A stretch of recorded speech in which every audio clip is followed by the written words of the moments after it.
The Friday Rugby Preview with Stuart Cameron.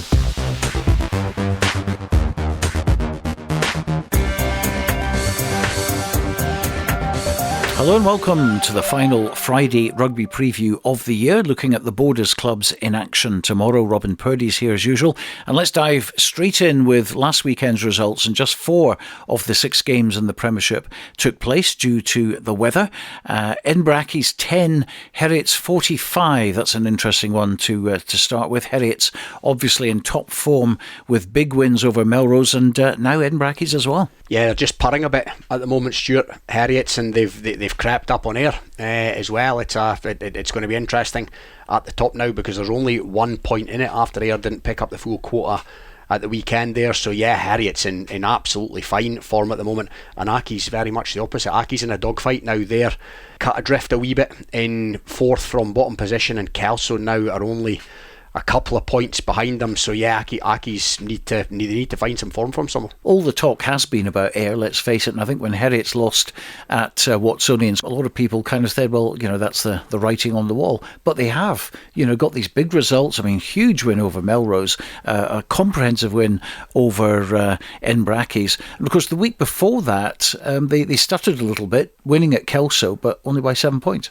Yeah, their result against Melrose looks even more impressive now, given what's happened in the meantime, that Melrose win against Currie. But no, they've been quietly going about their business, you have to say, because you're right, everybody, myself included, has been waxing lyrical about Ayr, and I think that'll have suited Heriot's quite comfortably. To be honest, they'll be delighted for everybody to be talking about somebody other than them. And yeah, they've crept right up on the rail. They were always in second, and they were always going to finish minimally second, let's be honest, but they are now very much in a fight for top spot. It's going to come down to those 2 games. And we look at last week's result at Milbrae, which is a big fortress, and it was nearly breached because it was 7-7 till very, very late on. Ayr 12, Watsonians 7 in the end. Now that's Watsonians' second defeat in a row, but another narrow encounter between Ayr and Watsonians, and a late trying to win the game.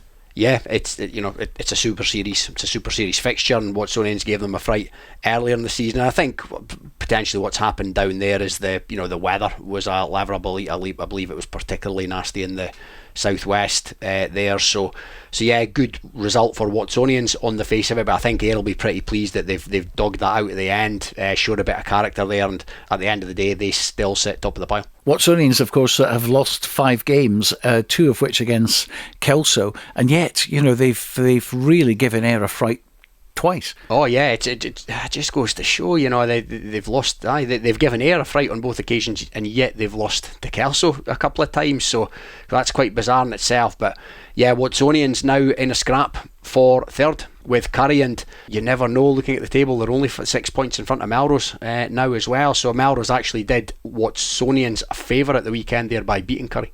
And did themselves a favour as well, because they could well get into that 4th spot if they keep things going. Oh, definitely. They're absolutely in the shake-up now. They're only a couple of points behind Currie after that magnificent win against Currie, the double over Currie at the weekend there. So yeah, it's looking like Melrose have got themselves back in that shake-up. I still think Currie on paper look like they've got the stronger squad. But I think Cardozi got injured at the weekend there, so we'll need to see how he is. He's a key man for them. But yeah, Melrose back in the shake-up now. But it's so difficult to analyse, and we've seen this all season, haven't we? There's been some results which have actually blown the whole system out of the water. And I mean, even last week, when Heriot's put 66 points on Melrose, Currie beat Ayr, and then the next week Currie face Melrose. Okay, it's at the Green Yards on a 3G pitch. Melrose then turn around and put 43 points on Currie. It just doesn't add up. No, it absolutely doesn't, and it's a predictor's nightmare, as I've shown on numerous occasions over the season. But yeah, really strange result actually on paper, because Melrose were absolutely shellacked the week before at Heriot, and Currie had arguably one of the results of the season. So I believe, from what I've heard, it was Melrose at their absolute pomp, best performance of the season. And I don't know if Currie have come down there and Cock of the North just beat Ayr. Melrose just took a beating at Heriot's. We only need to turn up type thing. But if that's been their mindset, they've been duly undone. Yes, and they'll certainly be focused for this week's game, and we'll come to that very shortly. But Kelso 27, Musselburgh 20, a game that you were at, very, very exciting indeed. Too dramatic, I think, for most. It meant so much to both the teams. 2020, it looked as if we were going to get a draw. The same as Watsonians, they were 7-7. Looks as if it was going to be a draw there. And then Kelso found something extra right at the end. Frankie Robson coming in and getting over the try line right at the death there, making it 27 points to 20. So Musselburgh with one losing bonus point away from home, but really needed the 4 points. Yeah, I would agree with that, Stuart. You know that they're all still capable of becoming safe, the teams at the bottom, but I did really feel like it was a do or die situation that game for both of those teams, and Kelso prevailed, and it was good character at the end there, because to be honest, Musselburgh had clawed their way right back into it in both halves, if that makes sense. Kelso had a really strong start to the first half. They should have been probably 3 tries up. They were held up over the line a couple of times after they'd scored really quickly. Then Musselburgh clawed their way back into the first half and scored right on half time to go down the tunnel in the lead. Then straight after they came back out, Kelso scored again right at the start of the half and looked like they were going to establish more of a firm foothold in the game. But then most of the second half was all Musselburgh. A lot of the territory, a lot of the possession, weren't able to convert that into anything other than one unconverted try. So yeah, in the dying embers we were sitting at 20 apiece, and yeah, good character by Kelso. A lot down to, Bruce McNeil stood up an awful lot in that second half. Big break towards the end there that catapulted them up the park, and a monumental penalty kicked into the corner from far out right to 5 metres led to the line from which they scored the try. So a lot of bottle showed by Kelso right at the end there. Musselburgh, of course, early in the season were losing very heavily, let's put it like that. I mean, Ayr 82-0, they had some big heavy defeats. This was actually their first losing bonus point of the season. And my own kind of thoughts on Musselburgh is that, they're definitely a lot better, but they're still conceding quite a lot of points. Yeah, in all honesty, Stuart, I was really impressed by the guts, by the character. They left everything out there, and they were under strength as well. With Badenhorst in the ranks, they might have won that game. Badenhorst, a massive loss for them. That could have been the difference. But they left. They put it all into jersey. They left it all out there. Bogey at number 8 had a great tussle with Bruce McNeil, and they can count themselves unlucky not to come away with a draw minimally. Is that it for them, or is there chances left for them? Because you've got the list of games to go. What do they have to do? Oh, they need several victories, and they need them pretty quickly. And I'm looking at their upcoming fixtures. Well, starting with Ayr at home, Melrose away, Edinburgh Accies at home, Hawick away, Heriot's at home. There's maybe a couple of wins in there, but arguably not as well. Ayr at home and Melrose away next 2 games. I don't see them getting all that much from those 2 games, and then you're running out of road, Stuart. And but we're in this league where it's just becoming more and more apparent as the weeks go on that teams can beat other teams and teams can give other teams a bloody nose. But I just think sitting on 14 points after the halfway stage, if they repeat that in the second half of the season, 28 points, it's not enough, sadly. Well, the other match was Melrose 43, Currie 29. We touched on it as well. A stunning double over Currie, particularly amazing after, as we said, Currie beaten Ayr, and Heriot had put 66 on Melrose the previous week. So putting aside the fact that there could have been a bit of complacency from Currie going into this match after their big win against Ayr, it was Melrose's best of the season. Oh, it's an unbelievably good result, because Currie were flying. Not just the result against Ayr, they were unbeaten in however many games, and they'd racked up a few cricket scores as well. So they were the form horse in the league. So Melrose have got a lot of dog. They've got a lot of fight, and they've got a set of forwards now that can stand up to anybody, which is a big transformation given where they were this time last year. So yeah, and I think with Melrose as well, they've got, for me, their one out and out proper Super Series player back now, and I think they've been I've heard people say that they've been looking forward to Al Ferry coming back. Ferry's going to be back, Ferry's nearly back, and then he's came back, and he was absolutely ridiculous at the weekend there. But he is the one player that currently plays for Melrose now that, if we look back at Super Series, could have went to Heriot's, could have went and got a game for Ayr. He's their one out and out Super Rugby performer left from that, from that version of rugby, and he's came back into the manner born, and I believe he was absolutely sensational. I think there's been that anticipation from him coming back, and that can't not have given the others around him a lift as well. And but you've got top operators in there, the Hutchisons, the Colvins, hugely experienced as well, and they're just starting to get out. Well, no, they've got a good thing going on there at the Green Yards. They've got their identity back, absolutely, for sure, and they're up there and they're challenging for the playoff places, and Currie have come away with a bump in the road, and I'm not sure the extent of Cardosi's injury as well, but that's a sore one for them as well. Maybe the break in that regard can't come quickly enough. But fair play as well to Scott Wight and Ian Chisholm and the staff, because they made changes. They weren't afraid to make changes, and a few kind of raised eyebrows over that as well, but it came off. That's a brilliant point, actually. Courage in their convictions. They dropped some big names, and it was dropped as well. And Scott said on the preview show last week, we've made some changes because we're so disappointed at the performance in Heriots, and guys have came in. Will Owens came in and apparently been superb. He's been good when he's played for Melrose this season, and Blythe Lafferty was back in and around it as well. That's a big fillip when he comes back in. But yeah, a lot of guys just standing up there at the moment. OK, let's have a look at the Premiership table then, see how it's all been affected with those 4 games at the weekend. Ayr still top of the table, but 56 for them. Heriot second, 55. Watsonians 41. Currie in 4th place, 37. They're the playoff positions as they stand at the moment. But Melrose now sneaking up again, just 2 points behind Currie. They've got 35. And then we've got 3 teams who have now got a game in hand because they never played on Saturday. Glasgow Hawks, Hawick and Selkirk, so they stay on 29, 28 and 28. Then there's the gap to Edinburgh Accies, 22 points for them. Kelso in 10th in the first relegation position. They're now up to 20. Marr, who have a game in hand because their game was postponed, 16, and Musselburgh 14. So that's what the table looks like as it stands at the moment. And of course, as we know, there's 22 games to be played in all, so at least 10 left to go. Yeah, there's lots and lots of rugby to be played, but it is starting to take shape now. That I've said it for a few weeks. There's the top few, there's the middle few, and there's the bottom few. And looking at the bottom, Accies are 6 points adrift of the team above them, and the teams above them have got a game in hand on Accies now as well. So it is at this stage looking like 4 into 3. At the bottom, the middle bunch look relatively safe, and with a good run of results could find themselves in the reckoning for that 4th place and maybe even that 3rd place, but they need to string a run together. But it looks like 5 into 4 at the top now for me. Let's turn to National 1 then. 4 games played out of the 5. Biggar 17, Glasgow Accies 21 first of all. Good effort from Biggar at home, but a 4-point win for Accies. And Craig Borthwick, who was really, really angry that his team didn't get more out of that one.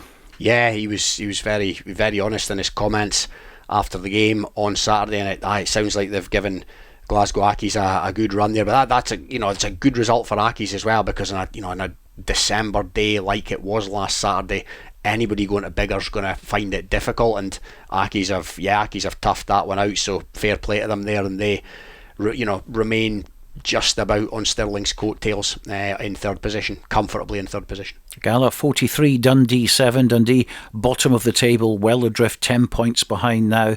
Games running out there, because obviously that's a 10-team league, which means there's only 18 to be played, and most of the teams played 12, only 6 to go. Yeah, Dundee, unfortunately for them, they're 10 adrift to Boroughmuir and Peebles, and both of those teams have got a game in hand over Dundee as well. So that it's sad to say at this time of the season, but we have to be honest and say that's done. Dundee now look for all money like they're gone. Unfortunately, really good result for Gala, because that's a backing up of a good away win before, and so that increases the pressure a wee bit. The bottom team are coming to town, you're kind of hoping and expecting 5 points, and that's what they've done, and fair play to them. Gala absolutely riding high now in 4th, and they are safe, which sounds ridiculous to say for a team in 4th. And the defence is a lot better now. Yeah, it's massively better. They've got personnel back, none more so than Angus Dunn, and Keddy's leading by example at the moment as well. So yeah, in a good place at the moment. Gal, strong looking squad, strong looking bench, and they can kick on now with a wee bit of the pressure relief. Highland 17, Jed-Forest 17. A good result for a much improved Jed away from home as well, because as we know, Gala went to Highland and shipped 54 points before they got off the bus, basically. And here's Jed going up there and getting a late penalty to secure a 2 points, which they'll be pretty well happy with. Gets them into the 30s. Oh, I think they'll be absolutely delighted. I think that's a great result for Jed to go away up there. As you say, Highland strong at home against Gala. Jed coming off a home loss against a team that they might have hoped to beat at home in Gala. That looked like a really tricky, awkward assignment to me, and for Jed to come away with a couple of points, as well as conceding 17. Now, Jed lost the week before, but they only conceded, I think it was 17 again, or was it 15 or something? Jed have only conceded 30 odd points in a couple of games there. Now, they've lost one and they've drawn one, which is not ideal, but that's pretty stingy defence. And Jed have had a few heavier, or a couple of heavy reversals this season as well, so they're another club that look like they've got the defensive side of things sorted out. The other game was Stirling County 24, GHA 24, so we almost had 2 draws in the Premiership. We did get 2 draws in National 1, and of course that was a vital second against first. One more score for Stirling would have made the difference, but instead of a 1 point gap between them, it's 4, and that is pretty significant. Oh, massively. It's GHA's to lose. Now Stirling, they've lost 2 now and drawn 1. You get the feeling they needed to win that. Great result for GHA going up there, like an absolutely tremendous result. And GHA have played Stirling twice now, so Stirling need a snooker from somewhere. They need to hope that GHA slip up, and will that be at Riverside tomorrow? Time will tell. But we've said it a few weeks now. Stirling will just have one wee eye on that game, but GHA obviously got plenty about them. The game that was off, by the way, was Boroughmuir against Peebles, which we were all looking forward to. Again, a vital relegation battle, but they'll have to wait for another day. And so the National 1 table, GHA 55 points at the top, Stirling County 51, Glasgow Accies 46, then Gala with 35, Jed-Forest 30, Biggar 29, Highland 25, and remember the 3 go down. It's currently Peebles in 8th with 21, Boroughmuir in 9th with 21, and Dundee with 11 points. So that's the state of play there. National 1 coming towards the end now. Such jeopardy in this division because of the lower number of teams. There are teams now in this division that absolutely are running out of games. Yeah, it's going to be really interesting that tomorrow and into January to see what happens there, because it's tight at the bottom. No National 2 games this weekend, as it's the third round in the National League Cup pool games, but quick look at the 2 results from last weekend. GHK 33, Lasswade 10, and Stewart's Melville 39, Kirkcaldy 24. From a Berwick perspective, they have a game in hand on Lasswade, but Newton Stewart have a game in hand on them. It looks like another battle for Berwick this season, but this time to avoid the drop to National 3. Yes, it does. There are 4 teams towards the bottom that are, they're 7 points adrift, minimally 7 points adrift of Falkirk. So yeah, Berwick had a wee favour done for them by GHK last weekend, who beat Lasswade.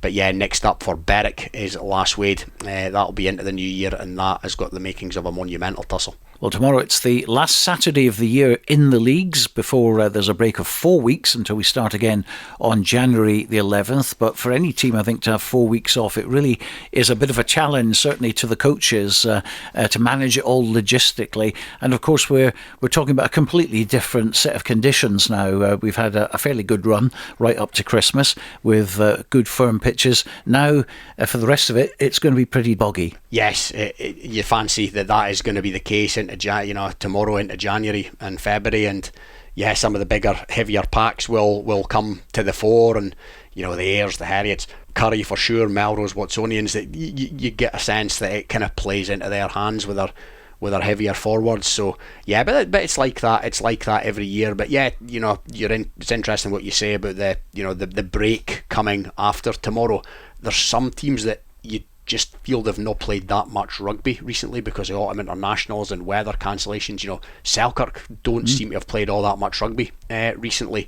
So yeah, it'll be interesting to see how they keep guys ticking over through the festive period when players will undoubtedly want to have a bit of a break, and as we all will do, will potentially overindulge. So yeah, it'll be interesting to see what kind of stuff clubs put in place for that. And of course, teams at the who are on a roll at the moment, the break is probably the worst thing to happen to them. Oh yeah, momentum. If Melrose get a result at Watsonians tomorrow to back up the massive Currie win, then yeah, they certainly don't want a break. So yeah, it's like this. It's like this every year, and that's, you look at the Waverley Cup and on Boxing Day, and that could favour the likes of Melrose and Gala, depending on who they put out for it, of course. But they come in a wee bit more battle hardened after the break than some others. Well, let's look at the fixtures for tomorrow then, starting in the Premiership. We're not expecting any call-offs due to the weather, so here are the 2 o'clock kick-offs. First of all, Currie versus Edinburgh Accies. A Currie bounce back expected after their Melrose defeat. Accies away from home in dire straits at the moment with 4 straight losses. But Currie lost 45-27 at Raeburn Place, and that was their biggest defeat. Yeah, they did. That was when they were in that sticky patch they had at the start of the season. And 4 losses in the first 5. That's right, and they turned it round brilliantly to find themselves 4th in the table now, albeit after that blip against Melrose last weekend. But yeah, backlash potentially from Currie tomorrow, and I think Accies are going to have their work cut out again there, Stuart, and I fancy Currie for that one.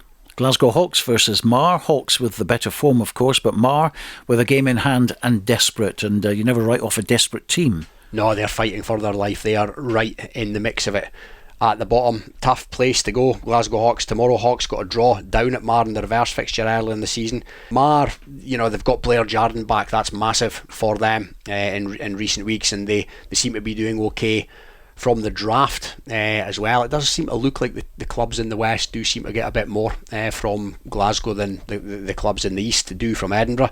But yeah, it's going to be a ding dong, and as you say, Marr absolutely desperate. Hawks less so, and that might play into Marr's favour.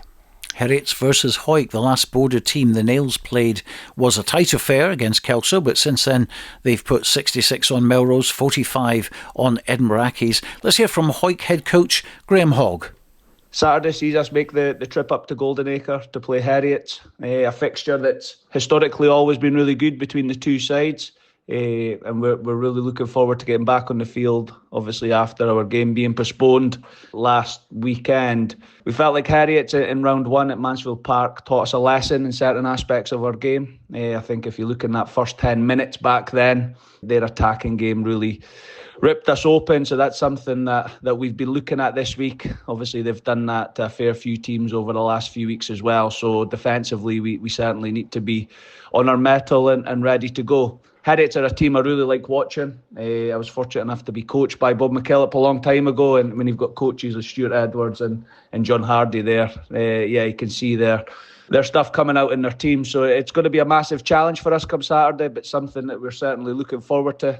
Boys have trained exceptionally well this week, looking at the specific aspects that we're looking at to try and get a positive result this week. So yeah, we'll take our chances and we'll see how we go. Unfortunately, Jay Linton, he's going to be out injured for the next couple of weeks due to a knee injury. We felt like he could potentially be okay last week, but it's flared up a little bit more as well, so he's going to be out for the foreseeable. Hector Paterson's back with the national under-20s, so Logan Henry, an able replacement, comes back in to start at 9, and apart from that, we're unchanged. No match for Hawick last weekend, not an ideal preparation for an away trip to Goldenacre. Of course, the Norman Southern Shield held by Heriots at the moment after their 7-3 try-count win at Mansfield Park earlier in the season. That is up for grabs as well. Yeah, it is, and it's a nice little byproduct for these teams to vie it out for.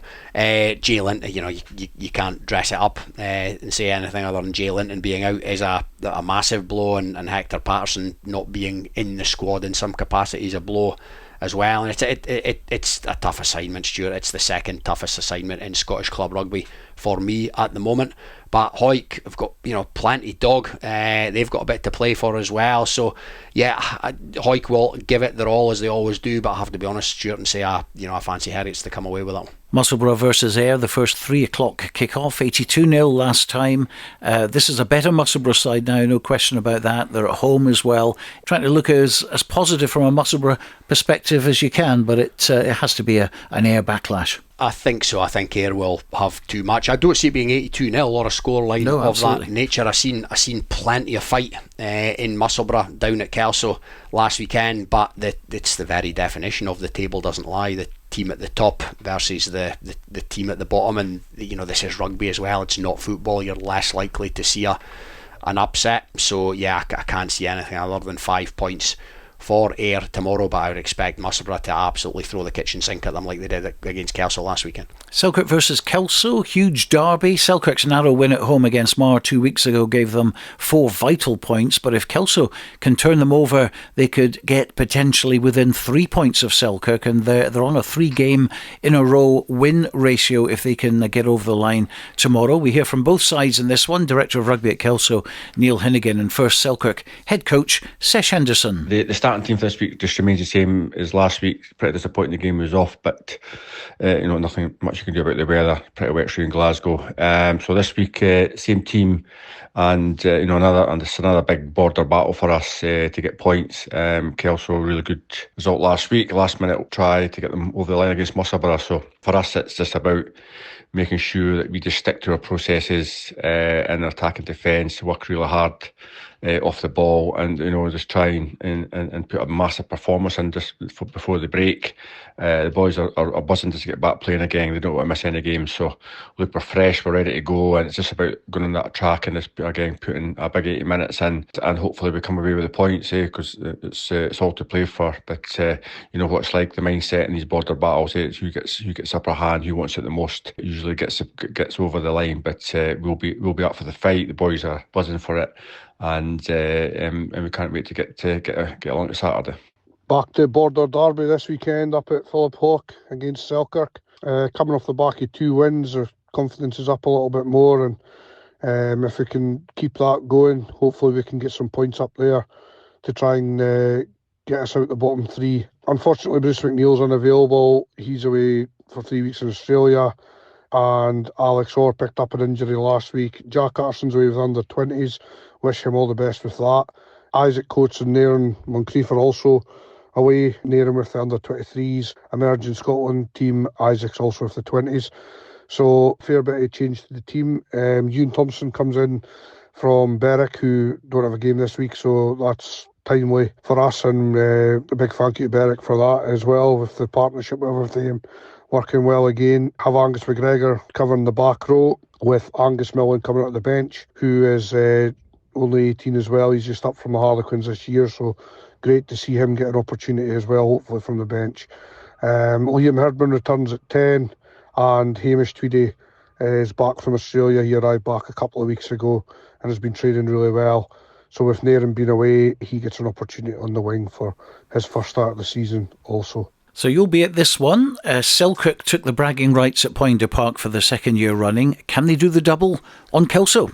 In a word, yes, they can. By virtue of a few things, including the fact that you're at a Selkirk game and you don't see them lose. Yeah, I've seen them win a few times this season. Selkirk, a bit of a lucky charm, I suppose, but they've got a strong squad. They're not that hampered by injuries or unavailabilities at the moment. And the biggest thing for me that makes me think that Selkirk will shade it tomorrow are the absentees for Kelso. They have got a McNeil-shaped hole in the team. I can't praise him highly enough for how he plays, but also just what he brings. You know, that day last Saturday, the conditions they were made for him, and it showed. He was a standout performer. At times he dragged them by the scruff of the neck, and he gets under the skin of other players, and so yeah, I mean, it's a massive loss. There's no two ways about it. But Jack Paterson being away as well, he was superb again for Kelso last weekend. And you know, you take Coates and Moncrief out the equation as well, but Herdman being back is a bonus, absolutely, and it's good to hear that Hamish Tweedy's back as well, so that'll help. But I'm predicting it will be the usual border ding dong. Probably won't be a classic from an aesthetics point of view, but you know, it's a border derby. You know what you're going to get. Selkirk to win for me, but Kelso to come away with minimally something. Should be an interesting one anyway. David Ferguson will be joining you in that one at Philip Hall. Watsonians versus Melrose, the other fixture in the Premiership. This one looks really interesting now. Watsonians went 3 scores down at home to Musselburgh. They were beaten at home by Kelso, but they got very close to Ayr last weekend at Millbrae. The closest any team has got to Ayr at their home ground. And yet Melrose, how on earth can you get anything meaningful from their form in the last 2 games? Thumped by Heriot, yet scored 43 points against Currie. Let's hear from joint head coach at Melrose then, that is Scott Wight. Great week last week in terms of the green yards. Our best we've played all year, but certainly from my point of view, the key messages is how consistent we are around that. So, we've got to back up that performance, and I think context of the league this week in terms of shutting down before Christmas, I think it's another hugely important game for us going up to Watsonians, who are sitting 2 positions above us. And depending on the result, that then kind of undoes all the excellent work the week before. So, boys have got a real kind of focus this week in terms of they know that they've got to back up that performance. Watsonians are obviously coming off the back of 2 defeats, like the first time round as well. So, we know that they'll be gunning for us, but we also know that we didn't play well against them at the green yards. So, hugely looking forward to it, and just another challenge for the boys. But the biggest message is for us, as it has been all year, is just how consistent we can be over 80 minutes, which on Saturday, when we get that, it just shows you the kind of rugby we can play and the results we can get. But unfortunately, we've just not been able to do that week on week. This week, we'll name the same backline, which is fantastic. In the forward pack, there'll be a few changes. Will Owen's unavailable, who was excellent last week, so Jack Dobie will come in for Will Owen. So, it's great to have the squad to be able to do that. Cherry Blythe Lafferty emerged in Scotland. Logan Kirk will come in for him. And then the middle rows will stay the same, Angus Runciman, Angus Weir. And then we'll probably look to change up the back row again, certainly looking at maybe trying to get Will Ferry, Elliot Ruthven back in the mix. You've then got Rory Lindsay and Alan Ferry, so competition in the back row. Hugh Brown will be covering that one for us. Is this a case of which Melrose turns up tomorrow? I think so. For me, looking at the Premiership tomorrow, this is the hardest game to call. I wouldn't have said that at the start of the season, that's for sure. I would have said this is an absolute 5-point home banker, but I don't feel like that now. Last week's Melrose, I would almost expect to beat current Watsonians, but Watsonians, that was a good result for them even in defeat last weekend, obviously. So it depends on what Watsonians turns up as much as what Melrose turns up. So, Blythe Lafferty out is a blow, but Logan Kirk has become a Premiership rugby player this season, so that illustrates Melrose strength and depth, particularly in the forwards. And Will Owen, who I believe was superb last week, he goes out, and lo and behold, Jack Dobie comes in. So this Melrose pack's got a bit of depth as well as its steel. So and the same back division. So it depends what Watsonians and what Melrose turns up, to be honest. Unpredictable. But can Melrose go there tomorrow and win? Absolutely they can, and if they do, then the cat is right amongst the pigeons in terms of the playoffs, absolutely. That is going to be one that we'll be keeping an eye on in the Premiership. Let's move on to National 1. 3 2:00 kickoffs in this division, including Biggar versus Stirling County. And we know how disappointed Craig Borthwick was last week at his side not getting the victory at home to Glasgow Accies. He'll certainly be driving the troops forward on this one and eyeing up Stirling County as a possible win. Oh yeah, there's a scalp there. Stirling have shown this season that they're beatable on another day. They might have lost at Gala as well. So, but on the other hand, Stirling now know the assignment. They need to win every single game from here on in, and they probably need 5 points from every game as well, and they probably need somebody else to do them a favour somewhere along the line. So it's as simple as that. They need to win tomorrow. That will probably see them prevail, but I also wouldn't be at all surprised at 4:45 tomorrow if Biggar shade a tight one. Dundee versus Highland. This is obviously a Borders programme, so we're putting our Borders hats on here. An ideal result for our teams would be a Dundee win at home. Yes, it probably would be for Peebles, and Jed could still get dragged back down towards it as well. So yeah, from a Borders perspective, absolutely. Dundee could win tomorrow. They've been scoring tries throughout the season, but yeah, again, Highland look a different proposition on the road now to they've maybe done in times gone by, and again, I just see them shading that tomorrow. Glasgow Accies against Boroughmuir. Borders hats on again. Accies win would certainly help. Oh yeah, definitely. And you'd fancy, given the table, that Accies will win. A good win for Accies last weekend. Great win for them against Stirling the week before, so they're absolutely on a high. But Boroughmuir just look like they've got more about them now than they did earlier in the season. They I think will be looking to hunt Peebles down, will be looking to hunt Highland down, and possibly be looking at Biggar and Jed as well, given some of their fixtures and where those fixtures fall. They've got Jed at home, for example, as the season goes on. So yeah, Boroughmuir will be, they'll be looking to go through there and give the Accies a bloody nose tomorrow, but Accies to probably shade it at home. It's 3 o'clock for the other two matches in the division, starting with Jed-Forest against unbeaten league leaders GHA. And we know what Jed can do against any team on the day, but they'll need to put in a big shift to get something out of this one. Stuart Johnson is head coach of Jed. After a long weekend up at Inverness and a well-deserved 2 points, we're back at home and probably the toughest fixture of the league campaign with GHA at home, unbeaten. But look, we're going to that with a bit of confidence. We've got a settled squad, very similar starting 15 to what went up to Inverness, and Lewis Young comes back in at full back. He obviously brings his experience, and he's on a rich vein of form at the moment. So yeah, look, we're confident going into this game. We want to right the wrongs from that result up there at the start of the season when we got 50 points put past us. And if you look at some of the results that GH have had recently, they've been a lot tighter. So look, I think if we can stay in this game, if we can defend well, especially defend them tight with our big ball carriers, and when we've got the ball, if we can look after the ball for multi-phases, there's opportunities there. So there's no reason why we can't be confident going into this game, and I say hopefully do what no one else has managed to do this season and beat GHA. So we'll see what happens on Saturday, but it should be an entertaining fixture, and hopefully we'll have the win at the end of the day.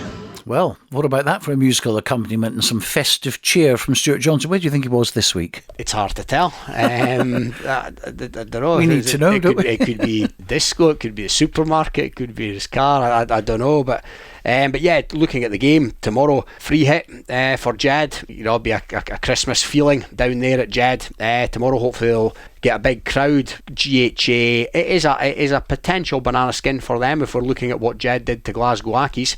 But if GHA can go to Stirling and draw, then they can go to Riverside and win. Riverside, not the fortress that it used to be. But yeah, nothing to lose for Jed tomorrow, but I think it's one of those games for me that if Jed come away with a point, however they get it, I think that looks like a pretty good result. And would you suggest that the best way of them getting it is to go all out for that 4 tries right from the start? And it doesn't matter how many GHA score effectively, so long as they get that 1 point? Yeah, it's a bit like that block of games recently that Selkirk had. If you go into games that you're not on paper supposed to win and the bookies wouldn't have you down to win, then if you concede 70, then doesn't really matter if you score 4 tries, if that makes sense to me anyway. But Jed's defence has tightened up in recent times as well, but a byproduct of that has been that they've not been as free scoring. So, but yeah, if I was Jed, I'd just be going for 4 tries tomorrow and see what happens. Peebles versus Gala then, the next one at the Gites. Let's hear from both head coaches. Gala's Ewen Robbie, and first Peebles man in charge, Graeme Paterson. Looking at Gala, they've certainly been putting in some very good performances, some good results recently. A big win against Dundee last weekend. They're going to come to us with a lot of confidence in how they're playing, the results they're getting, their patterns of play, their set piece. Everything seems to be going pretty well for them. So it's our job to knock their confidence out and negate some of the threats that we've identified through looking at their games recently and also taking on board when we played them down at Netherdale earlier on in the season, where we really just didn't turn up for that first half and gave away a lot of cheap points. So it's about stopping that and making sure that we're in that game and challenging in those last phases and last minutes of the game, putting ourselves in a position to win. So the work has continued this week at training, very much focusing on when we get opportunities is making sure that we take those and execute the plans that we've put in place and the selections and decisions that the players make in those particular moments of the game. Quite often the simplest action is the best action as long as it's done correctly and executed right. These sort of things are really key. Quite often under the pressure of the situation, that's where it breaks down. Selection this week, William Napier and Archie Winnington-Ingram are unavailable this week. However, it gives opportunities to a couple of guys to come into the squad. So William's brother John will come into the squad to cover the front row. On the bench, covering the other forward positions, Jay Copeman and Cammy Pye both returned from a sort of short periods of injury. come back into the squad and looking to get their opportunities to show what they can do and stake a claim for a starting berth. The other addition to the squad, new addition to the club as well. So Stephen Hamilton, he was previously a Peebles player before he went off to other clubs to further his career at Selkirk and Currie and Stirling Wolves in the Super 6. So Stephen has recently returned to Peebles as both the development officer and also playing for Peebles as well. So Stephen's been rehabbing from an operation that he had. Finally, he's been given the all clear to play again, and he's been training with us over the last month or so, fully committed to playing with us, which is great news for us. Hopefully great news for him in terms of getting back on the field after a long layoff. So we're really excited and really pleased that he's able to get back on the field in a Peebles jersey and make an impact, both in terms of his playing ability, but also about impacting with the younger players that are coming through in the squad as well, and helping them actively on the pitch as well. So Donald and Rory McAfee, as was going to be last week, are still remaining switched round. So Donald will play at 15 and Rory will play at 10. Looks as though the weather conditions are going to be good. It'll be maybe a bit colder, but however, they'll be dry according to the forecast. So we're really looking to see how we can implement our attack options and deny Gala theirs through our defensive structures as well. Really pleased with the result at the weekend, 43-7 victory over Dundee in what were really challenging conditions. We started off really well. We got a couple of tries, 2-3 tries, but just on a stroke of half time we let Dundee in for what probably termed an easy-ish try, with just no managing the conditions very well. We had a good chat at half time, talking about just kind of how do we get down in their territory easiest way possible to exert pressure via our defence, and the boys did a good job of that with Justin and carry on those the strategies in the second half. We're really pleased with the forwards' performance, in particular the line out, because in those conditions we had a high percentage of successful line outs, which is really, really pleasing. We've worked hard on the defence since our Highland game. There's still a wee bit to do on that, but you know we are getting better on that front, and we need to continue that to get the outcomes that we want in the games. Looking forward to this week. You know, we're travelling up to the Guides. Utmost respect for Peebles. It's about another border team, and I've coached up there before, and so has Lewis, and we know what the club's about, we know what the players are about. They'll just never give up. They're a pretty good attacking team. They love to throw the ball about now. We're going to have to be ready on all defensive fronts there and see how we can challenge them, put pressure on them, and also our attacking game, keep the improvements going that are starting to get a little bit noticeable now with the work that Dean's been putting in with attack. Really looking forward to this next game. If we're fortunate enough to get a result up there, it's you know, we're heading in the right direction for what the season goal was, and yeah, can't wait for Saturday. Well, I think Jed-Forest and Gala, as Borders teams, would love to still be playing against Peebles next year in this division, but not at the expense of a Peebles win against Gala, as far as Gala's concerned, tomorrow. Yeah, it's a tough one to call. I think Gala head into this in good fettle, but Peebles are good at home. Great to hear that Stephen Hamilton is going to be back in a Peebles jersey, but yeah, Peebles will be desperate. They need 2 or 3 wins in the not too distant potentially, and Gala for my money are safe, and if they win this, they're absolutely definitely safe. And but looking at Gala, they've got Stirling and GHA the last 2 games of the season, so they just want to ensure. So, but yeah, Gala seem to just be on a wee bit of a good thing at the moment since that reversal at Highland. I think they've only conceded 17 points in those last 2 games. So whatever went wrong at Highland, they've obviously worked hard to put it right, and that's a strong looking defence now from a squad that's got a strong look about it. So yeah, tough one to call. Be a great occasion there tomorrow again, Christmassy type feeling, border derby, Gala to come away with the spoils, but again, like Kelso, Peebles to come away with something as well. I think Peebles this season have left a lot of points out on the park, haven't they? Just narrow defeats and things like that. Yeah, their points difference figure isn't disgraceful by any stretch of the imagination. So, and let's not forget, Peebles came up last season, so they were never going to be romping away at the top of the league. It was, if we're being realistic, they were always going to be in and around the situation that they're currently in. But yeah, they can certainly get out of the situation, absolutely. But the home games are going to be particularly important, and one of them's against GHA, and they've got Highland up next away, so a result against Gala would do no harm at all. Well, Ewen Welsh and Andrew Fleming will be covering that one. We've got joint commentaries. We're looking after the Kelso game at Selkirk and also the big border derby between Peebles and Gala. So you get the best of both worlds, both kicking off at 3 o'clock tomorrow. No National 2 games tomorrow as the Scottish National Cup pools are being played out. Berwick already through, of course, with wins over Preston Lodge away from home and Stewmel at home. So they don't have a game in the league now until January the 11th. And their last match was November the 30th. So that's a big 6-week gap with no league rugby. And that's certainly difficult to cope with. In fact, we put that question directly to Berwick head coach Paul Pringle. Firstly, I would say, I think National League 2 is probably the most, if not one of the most competitive leagues we have in Scotland, and that's really for the benefit of the game. Certainly all the ones we've been involved in, we've felt they're of a good standard. Any team can beat any team on the day. You can see that through the results. Gordonians are probably showing the most consistency there, but yeah, generally anywhere else you can go. You're confident on your day you can get a result, but you also know that you really need to be switched on every game, or you can be turned over, and we've suffered that a couple of times this season. So it's a great league to be part of, and it's certainly one that we want to be staying in.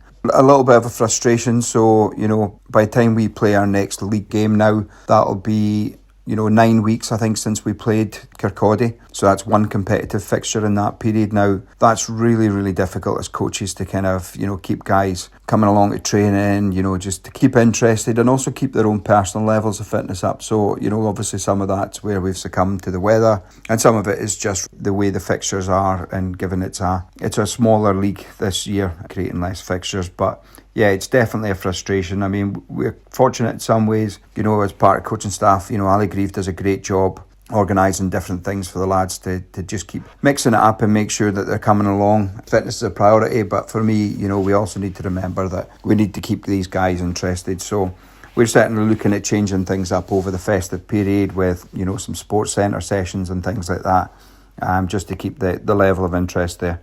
In terms of then, how the season's gone so far, we've got the 3 wins under our belt. 2 of them really difficult ties away to Newton Stewart and GHK, which I think, show that what we're capable of. Our home form's not where it needs to be, and that's something that we'll continue to work on.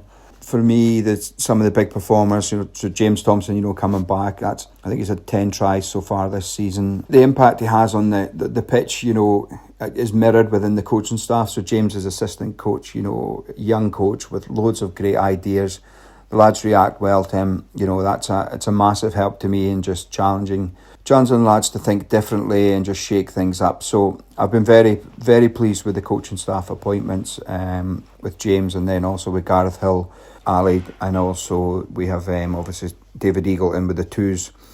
All just really helping out, pushing the guys on, and just to help and support myself as well. So that's been a great part of it, and we'd like to think that as we go into the second half of the season, that's going to really start having an impact there. We have had some bad blows, losing Nathan Melrose so early in the season to what's effectively at least a season-long injury, if not one that will probably prevent him coming back to the game. Was a real blow, but the lads rallied round him really well, and he's kind of very much still part of the club, and that's it's great to see. What we have seen, where we're in the games in the first half season, for me it's a hard one. The referees are under scrutiny all the time, and it's really difficult for them to try and apply with any level of consistency the tackle height laws. In fact, I took myself on the intro to refereeing course the other week, just because I kind of felt myself almost kind of slipping into that easy position of criticising referees, and it's only when you do something like this you realise just how hard a job they've got. I have every sympathy from there. One of the things that I see definitely creeping in is, and it's maybe where we are probably not as streetwise as some teams, is the point where, there's sometimes in a contact situation you have you can have 15 players calling out to the referee for high tackles or decisions, and it's something that's creeping into the game, which as a traditionalist it's a bit frustrating for me. I'm certainly not keen to be coaching our lads to go down that route, but it does feel like some other teams may be doing such a thing, and it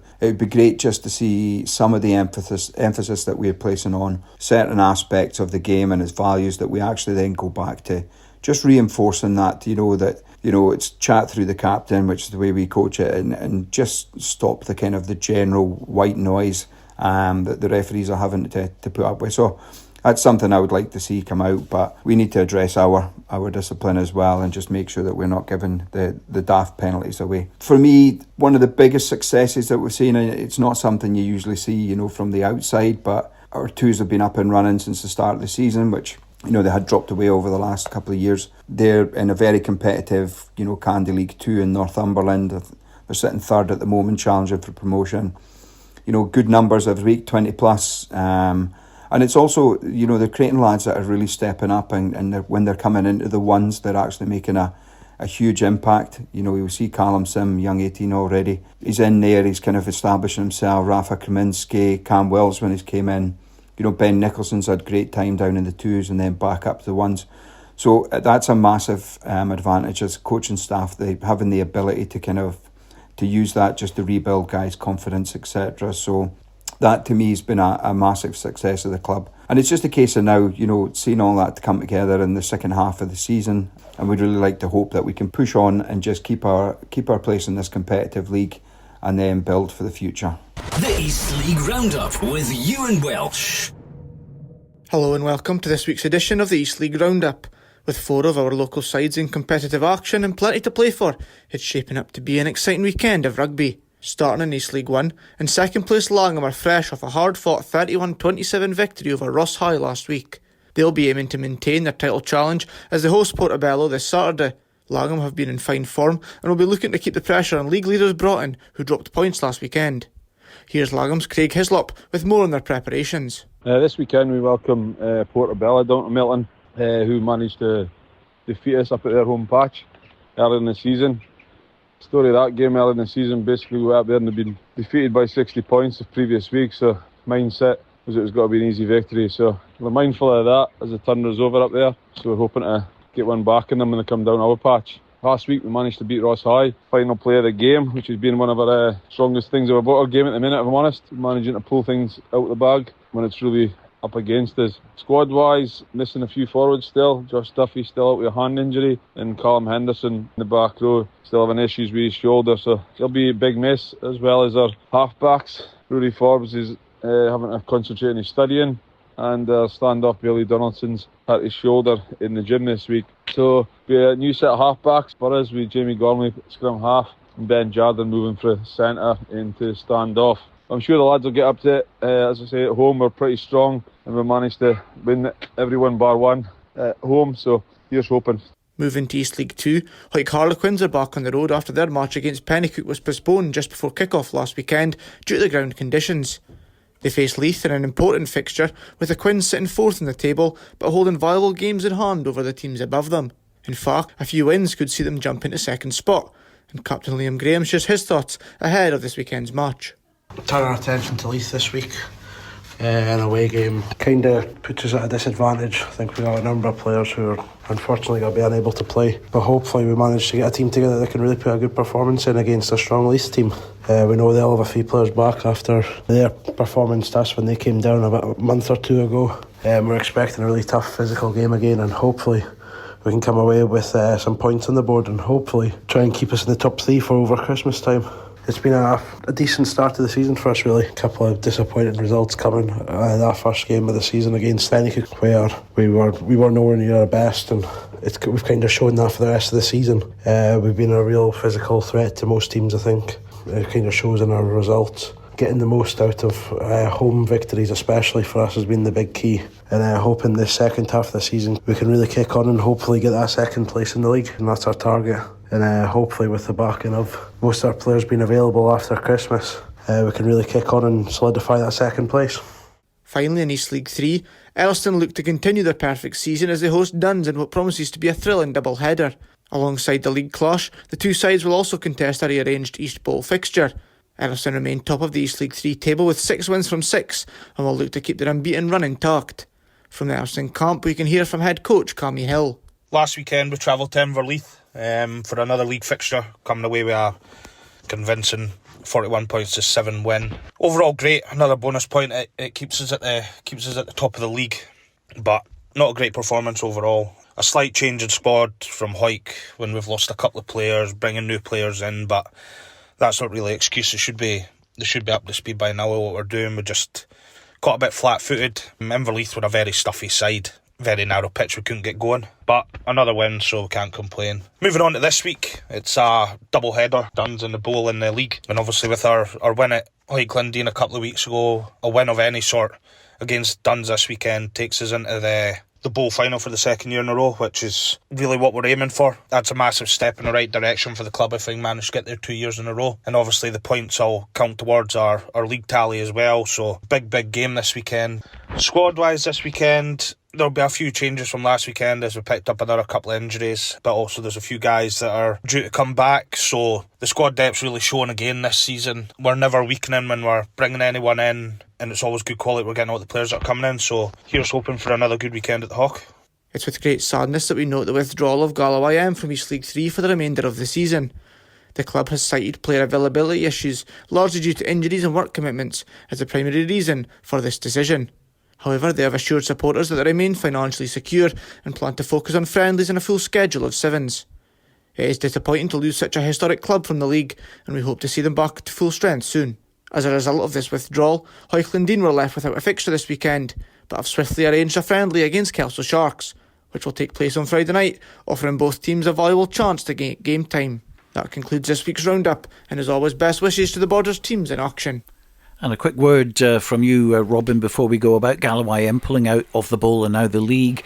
Very insistent, of course, that this isn't the end, and we must emphasise that. And they will play friendlies, be part of the Seven Circuit as well. But it's certainly tough to come back. Although if we're looking at positives, Hoyt Quinn's managed the trick and now doing well in East League 2. Yeah, and you hope that is what will come of Gala. It's just a sad state of affairs, Stuart, but it's becoming ever more common, not just here but throughout Scotland as well. Playing numbers are dwindling.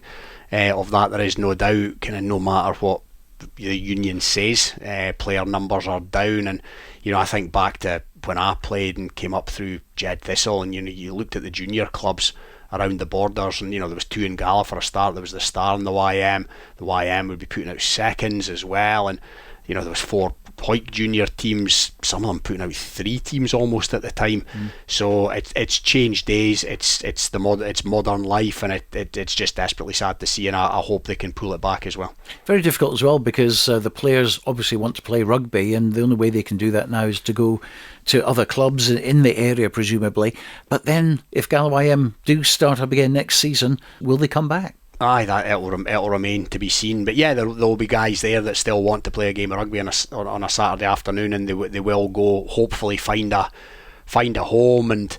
But yeah, it then almost makes it all the harder if YM come back to attract these players back, to a club that now has a wee bit of uncertainty around it, like plenty others do. Walkerburn and Hoyt YM, names of the past as it stands.